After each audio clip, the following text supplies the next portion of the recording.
Bienvenue sur le podcast de Blabla de Nana. On est là pour échanger, on est là pour discuter de sujets de société, entre nous on délibère. Bonjour à tous, j'espère que vous allez bien. Ça fait un petit moment que je ne vous ai pas retrouvé. Je vous fais donc une vidéo pour vous tenir un petit peu informé par rapport à mon dernier podcast. Faut savoir du coup qu'il s'est passé énormément de choses et je voulais revenir depuis le début jusqu'à aujourd'hui pour vous raconter un petit peu ce que j'ai vécu cette année. Cette année qui, vous le savez, a été assez compliquée. J'aimerais aussi que vous preniez le temps, si ça ne vous dérange pas, de venir sur les différents réseaux pour me parler des podcasts si vous les suivez et me dire ce que vous aimeriez que je dise prochainement. Je ne vous donne pas de date. Je vais essayer de revenir progressivement et pourquoi pas de parler de sujets un petit peu divers et variés. Mais pour l'instant, je n'ai pas trop d'idées en fait. Ça m'a un petit peu coupé dans mon élan. Et pour l'instant, je n'ai pas vraiment trop d'idées sur quoi vous parler pour les prochains podcasts. Et si ça vous intéresse, évidemment, d'en écouter d'autres. Alors, du coup, je voulais recommencer à vous parler un petit peu de ce qui m'est arrivé depuis le début, ce qui s'est passé, etc., etc. Donc, comme vous le savez, cette année, j'ai eu un cancer. Et je voulais un petit peu raconter depuis, du coup, les débuts de ma vie de femme, entre guillemets, pour vous raconter un petit peu les déboires que j'ai depuis le début. Faut savoir que du coup j'ai eu mes règles à 10 ans. Ça a été plus ou moins assez douloureux depuis le début et plus les années passaient, plus c'était douloureux. Et on me disait, t'inquiète pas, une fois que tu seras plus vierge, tu pourras avoir moins de douleur, moins d'hémorragie, tout ça. Donc j'ai souffert pendant longtemps, mais personne n'a réagi plus que ça par rapport à ces problèmes de règles. Effectivement, quand j'ai eu mes premières relations, c'est vrai que sur les premiers temps, j'ai été plus ou moins soulagée. J'ai mes règles qui étaient moins longues, parce que mes règles duraient quand même en général 8 jours. Donc moins longue et moins douloureuse et un peu moins abondante. Quand les années sont passées, j'ai quand même rencontré mon mari assez rapidement quand j'ai eu 18 ans, mes premières relations, tout ça. Et j'ai eu des difficultés puisque je vous rappelle que j'ai eu des grossesses nerveuses et du coup j'ai pris 40 kilos, qui fait que j'ai eu beaucoup de problèmes hormonaux, etc. Et fut un temps, je n'avais plus du tout de règles. Et quand on a pris le parcours PMA, puisque je ne sais pas si je vous en ai parlé, je me rappelle même plus, mais en tout cas, j'ai fait un parcours PMA pour avoir mon fils. Et de ce parcours PMA, ça m'a énormément aidé. Mes règles étaient moins abondantes, moins douloureuses, plus régulières, etc. Quand j'ai accouché la première année, ça s'est très bien passé aussi.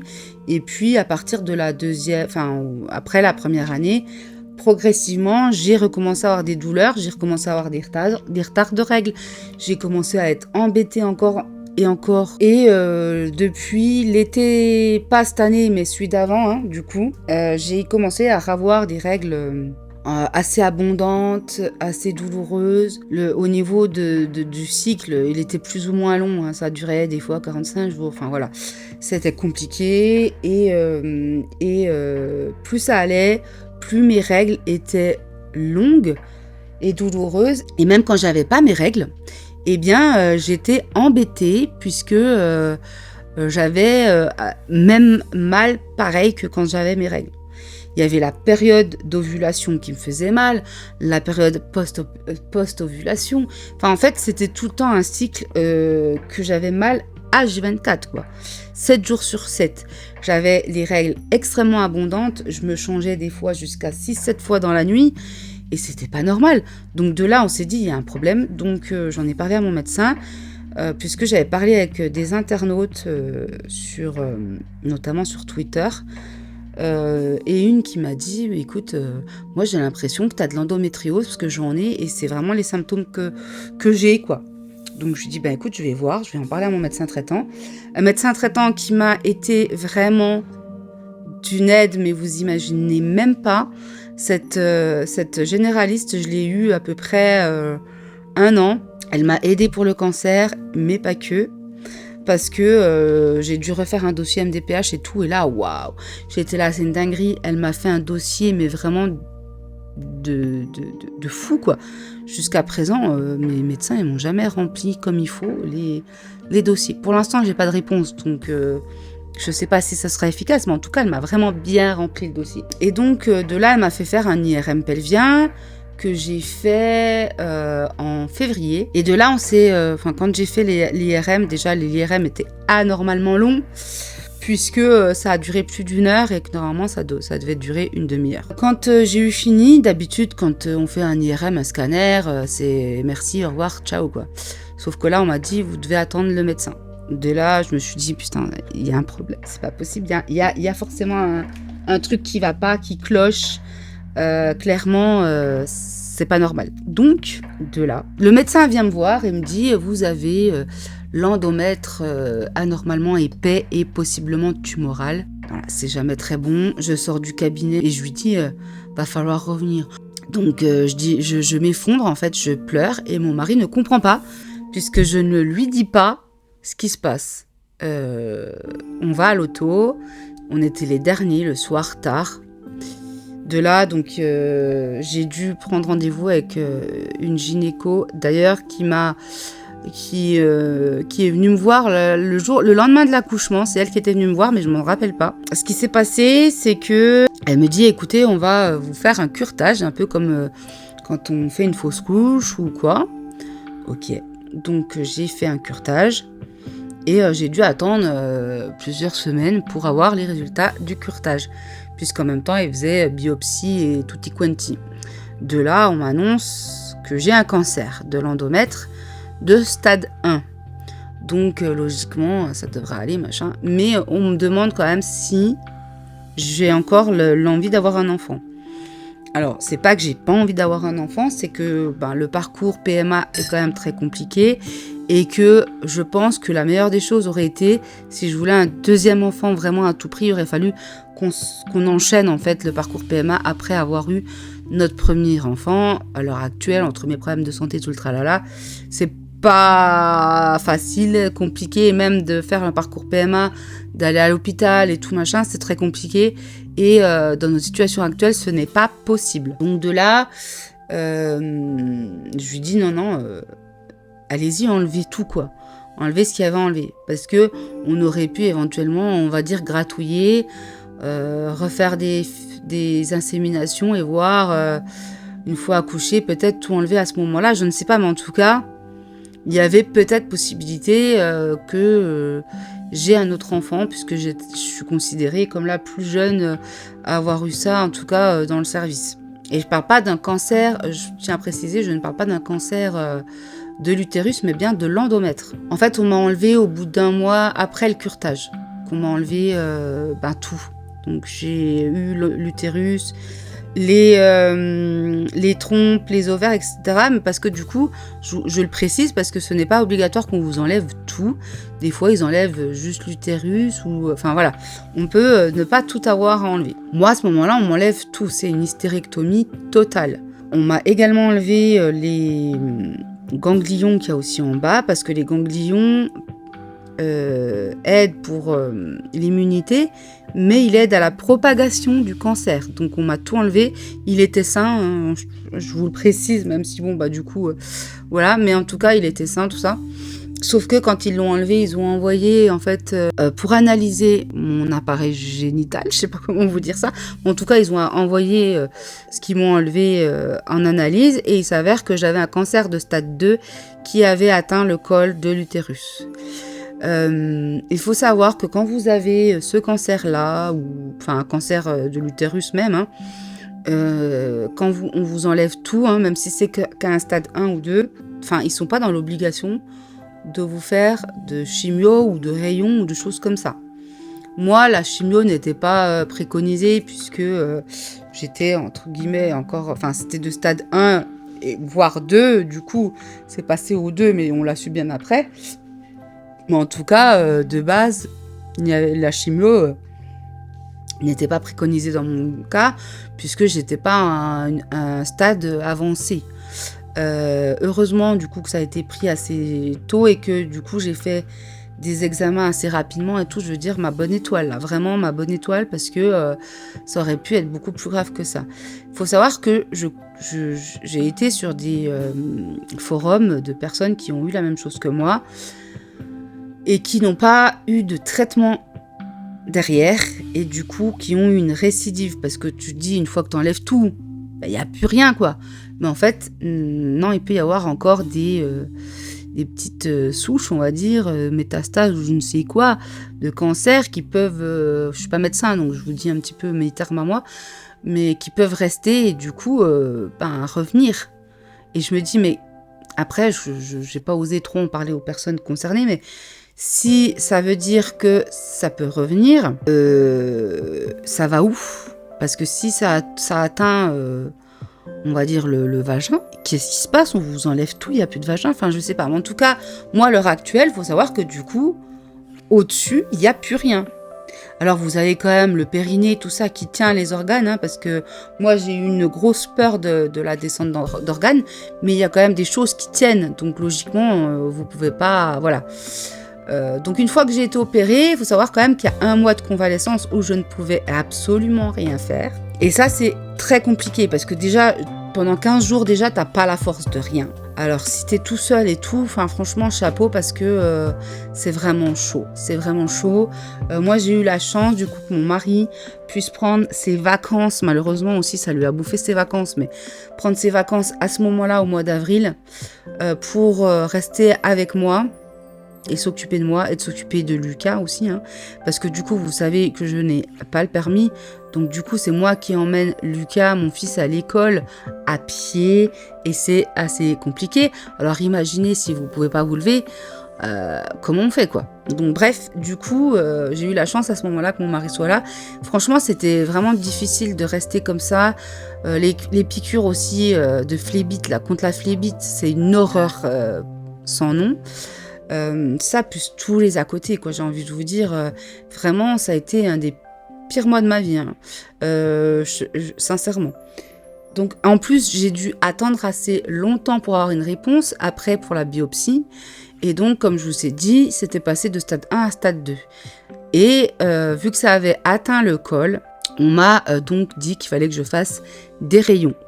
Donc, j'ai eu les rayons à partir de fin juin, jusqu'à fin juillet, plus une curithérapie, donc c'est encore des rayons, 2 fois attendez, je crois que c'est fin juillet et début août.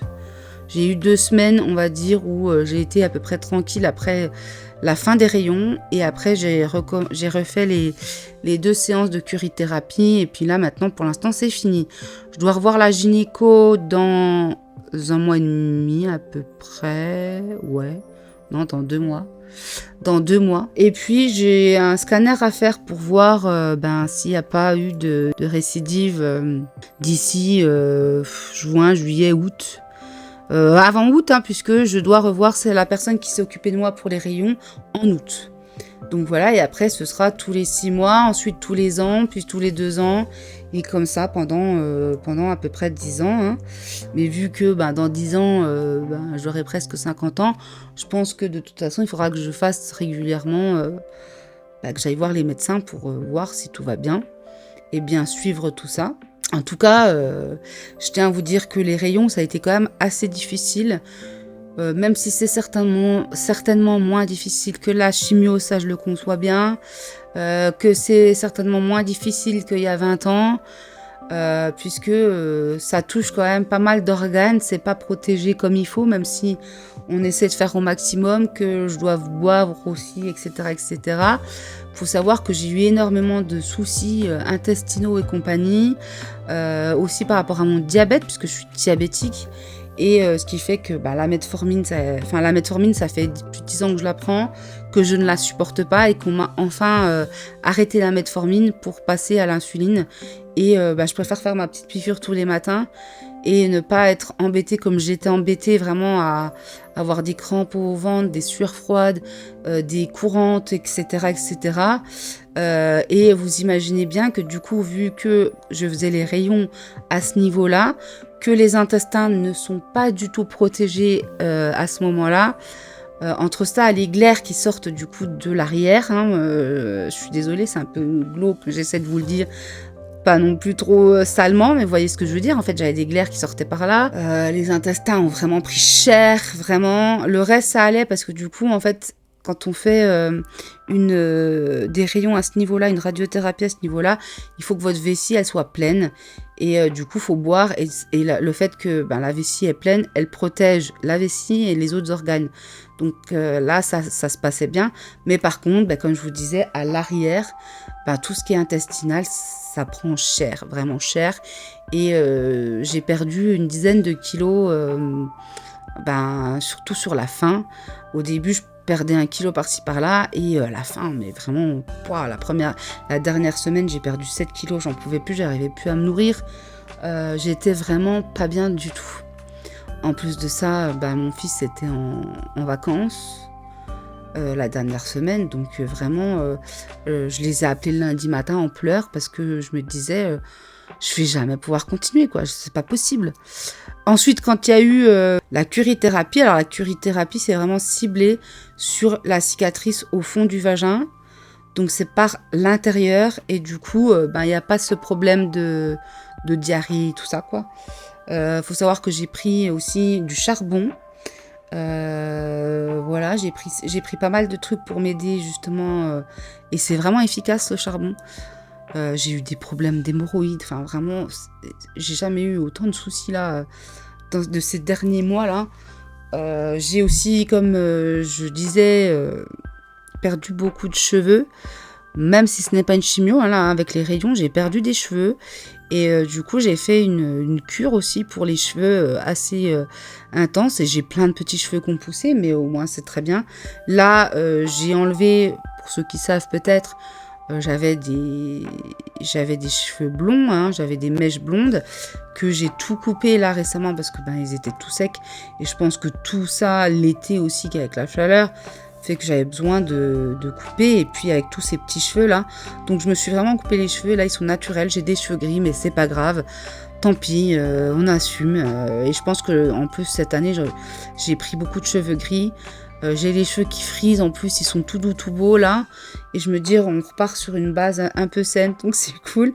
Bon, en tous les cas, faut savoir que c'est pas une mince affaire une hystérectomie. Je sais qu'il y en a qui aimeraient avoir une hystérectomie sans avoir de problème particulier.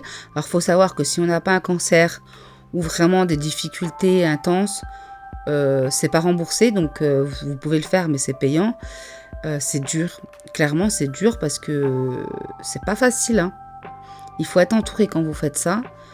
Je sais que certaines ne veulent pas non plus d'enfants ou n'en ont plus, ou en ont et n'ont plus envie d'en avoir et du coup font l'hystérectomie. Je peux vous assurer que je suis très heureuse de ne plus avoir de règles depuis ces 6 mois, puisque je n'ai plus ces douleurs et tout. Alors des fois, j'ai des tiraillements dans le vagin, parce que les rayons aussi ont fait que j'ai le vagin qui s'est un peu resserré. J'ai la cicatrice qui est encore un peu douloureuse. J'ai des trous sur le ventre, j'ai eu des trous sur le ventre. Et du coup, ça a été un peu compliqué aussi, la cicatrisation, tout ça. Quand on fait des rayons, on a des petits points qu'on vous met un peu partout sur le corps. Je crois que j'ai à peu près, si je dis pas de bêtises, 9 points. Ça fait comme des petits tatouages. En fait, c'est des tatouages qui vous font, mais c'est des points noirs qui vous mettent. J'en ai un au milieu du ventre, j'en ai un sur les côtés. En fait, c'est pour quand vous faites les rayons tous les jours. Ils aient toujours le même vous vous placez exactement au même endroit, au millimètre près. Et c'est pour ça qu'ils vous font ces petits points-là en tatouage, qui resteront à vie, mais c'est pas très grave. Et les rayons, je vous en ai pas parlé plus que ça aussi, mais niveau organisation, c'était très compliqué, puisque c'était sur 5 semaines, du coup sur 5 et demi, puisque j'ai eu 2 jours en plus. Donc 5 semaines de 5 jours par semaine de rayons. La première semaine était à peu près bien. Et c'est à partir de la 2e semaine où j'ai commencé à avoir des petits soucis intestinaux, machin, bidule. Et plus ça allait, pire c'était, assez compliqué. Le fait de boire aussi, il fallait bien s'hydrater. En plus, c'était l'été. Donc l'été, c'était compliqué. Voilà.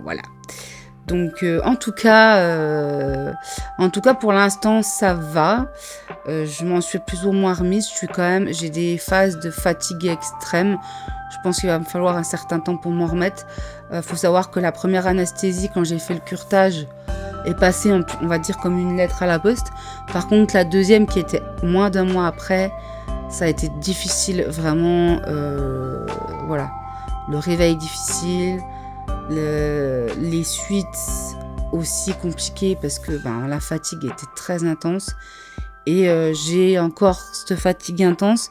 Et malgré que je sois fatiguée, je n'arrive pas forcément à me reposer. Donc c'est assez compliqué. Surtout si vous avez des soucis, consultez. Vaut mieux prévenir que guérir. Il faut se dire, s'il n'y a rien, tant mieux. Mais s'il y a quelque chose, vaut mieux que je le sache assez tôt. Donc c'est de là qu'il faut vraiment faire le nécessaire rapidement. Et voilà, il faut vraiment pas hésiter à consulter, à demander au médecin. Et si vous voyez que votre médecin s'en bat les steaks, vous changez. Voilà, n'hésitez pas à me donner des envies de prochains podcasts. J'espère que cet audio vous aura plu et je vous dis à la prochaine. Bye bye.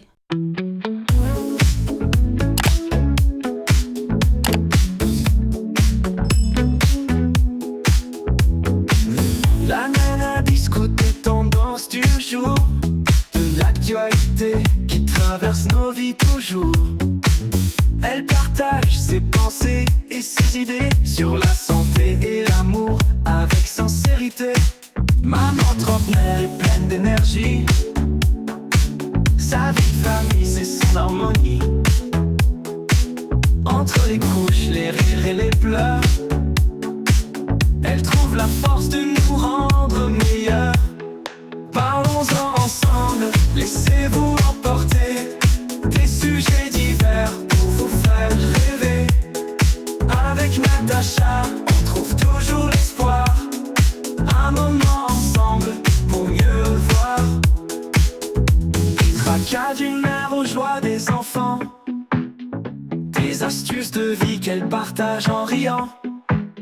Son podcast, c'est une bulle de douceur. Pour naviguer les tempêtes avec vigueur. Elle parle de tout sans se prendre la tête.